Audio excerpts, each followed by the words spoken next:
Rahmanirrahim. Dear students, how are you? I hope you are fine.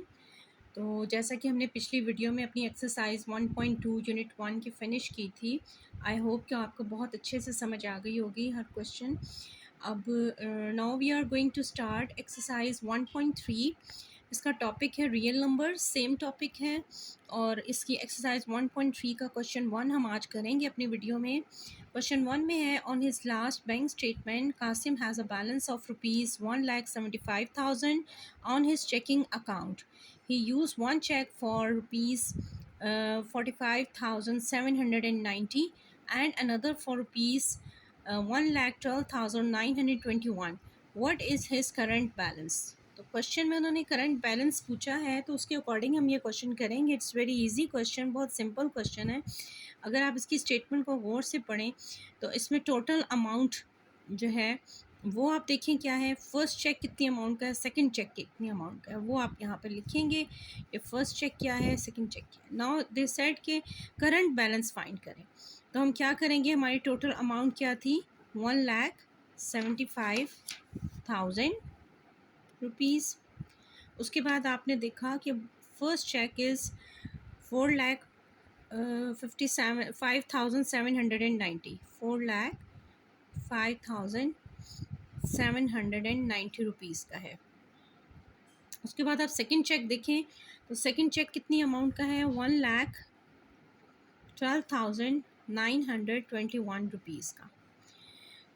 Simple सी चीज़ है, current balance find करना है तो हम टोटल अमाउंट में से जो उसने फर्स्ट चेक ड्रॉ किया, जो सेकंड चेक ड्रॉ किया, उन दोनों को सब्ट्रैक्ट करेंगे। After subtraction we get 15,800,711। ठीक है, यहाँ आप यूँ कह लें 1,58,711 रुपीज़ के ये दोनों चेक थे।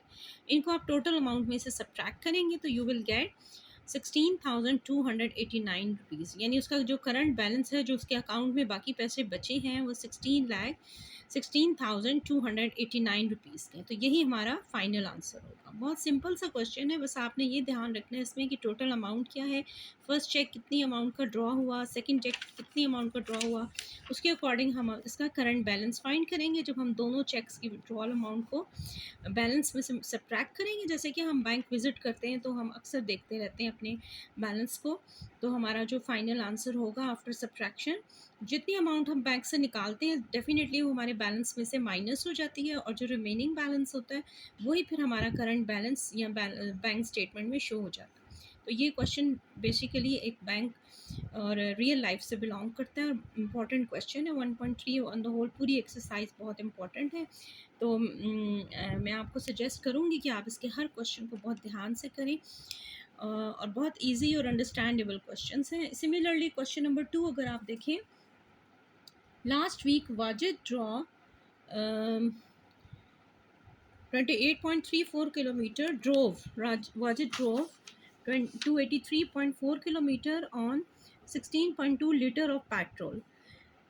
He said that he average amount 1.75 kilometer per liter. Is his answer explain reasonable? Explain. यानी उन्होंने आपके क्वेश्चन के एंड में एक स्टेटमेंट दी है कि is his answer reasonable, explain.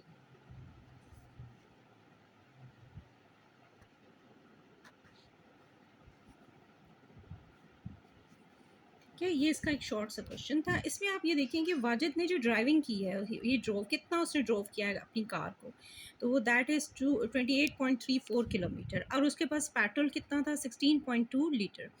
अब एवरेज फाइंड करनी है तो आप उसकी जो ड्राइविंग है यानी 283.4 यानी जो स्पीड है उसकी, उसको आप डिवाइड करेंगे उसके पेट्रोल की अमाउंट से 16.2 से, तो ये डिवाइड हो जाएंगे दोनों।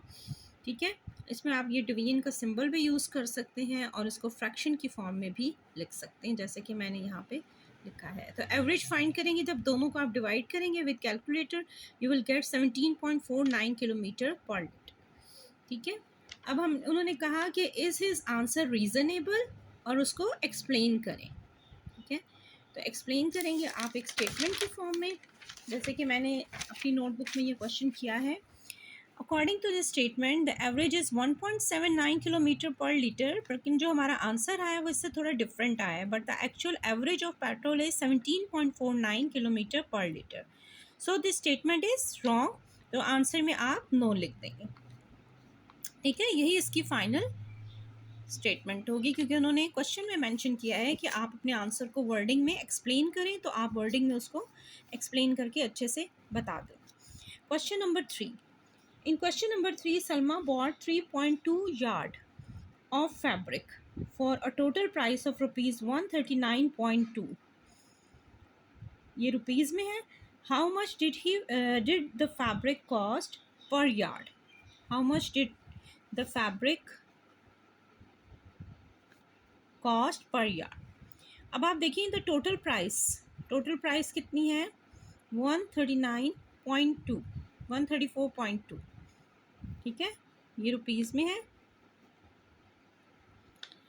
The price of 1 yard of fabric के लिए हम 139.2 को डिवाइड करेंगे 3.2 से, सॉरी 139.2 को डिवाइड करेंगे 3.2 से 1 यार्ड के लिए। The price of 1 yard of fabric, क्योंकि 3.2 जो है Salma bought 3.2 yard of fabric for a total price of rupees, तो उसने जो जितना यानी कपड़ा ख़रीदा था वो 3.2 यार्ड का था, उसकी मेजरमेंट ये थी। तो डेफिनेटली हम उसको जो है टोटल प्राइस को 139.2 को 3.2 से ही डिवाइड करेंगे। द प्राइस ऑफ एक चीज़ की प्राइस फाइंड करने के लिए हमें यही फार्मूला यूज़ करना होता है। The price of 1 yard of fabric is equal to 43.5 rupees. तो ये उसका फाइनल आंसर आ जाएगा। After division you will get the answer. तो ये भी बड़ा अच्छा, ईजी और सिंपल क्वेश्चन था और रियल लाइफ से बिलोंग करता था, तो आप ये क्वेश्चन बहुत अच्छे से ईजीली अंडरस्टैंड कर सकते हैं। अब हम आएंगे क्वेश्चन नंबर 4 पे। आज हम इसकी हाफ एक्सरसाइज कर लेंगे क्वेश्चन नंबर 4 तक। रिमेनिंग क्वेश्चंस मैं आपको अपनी अगली वीडियो में सेंड करूंगी। और क्वेश्चन 4 में है, मोमिना वॉक्स 3.5 किलोमीटर पर hour, she took 12 hour walk, how far did she walk? She took a 12 hour walk, how far did she walk? Question mark. यानी उन्होंने पूछा है क्वेश्चन में कि कितनी दूर तक वो वॉक करेगी, जबकि मोमिना वॉक्स 3.5 किलोमीटर पर आवर, उसकी जो स्पीड है वॉक करने की वो 3.5 किलोमीटर के पर आवर है, और शी टुक 12 आवर वॉक। ठीक है, जितनी उसने टोटल वॉक की वो 12 आवर के अकॉर्डिंग थी। How far did she walk, तो वॉक करते करते कितनी दूर तक जाएगी?